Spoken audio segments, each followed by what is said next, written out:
everyone, I'm Nhan and welcome back to HR and Legal Department video series. And today I would like to introduce about the process of register attendant on holiday on our SSO system. Okay, to easier to understand the process, I would like to divide the process into three phases.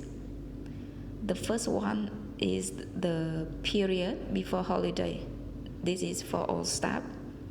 And the second one is the staff that standby on holiday need to do. And the last one is for admin branch after finish holiday. Let's begin with the first part, the process before holiday.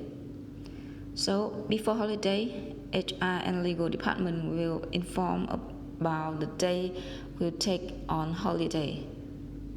And then branch will make plan standby and send to HR and legal department to check.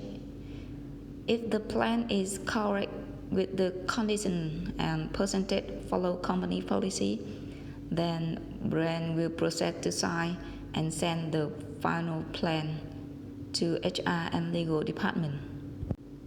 And then the step 2, until the date system open for register, admin branch will inform for all staff to register standby or take holiday on SSO system that follow the signed plan.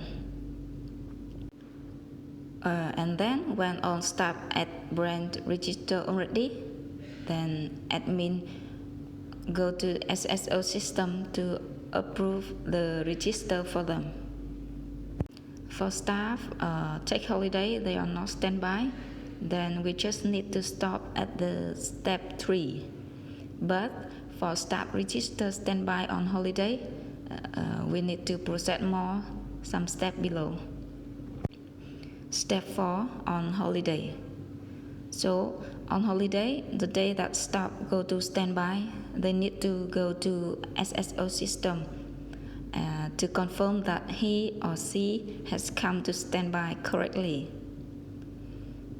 And after holiday, when admin come back to work, please check again the attendance and approve the attendance standby for staff.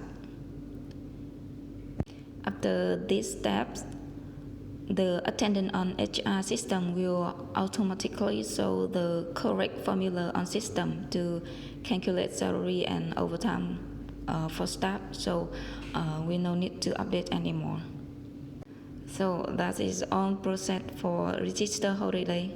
I hope that all of chief admin and staff will understand and proceed correctly. Good luck for the work and success career with GI Service. Thank you.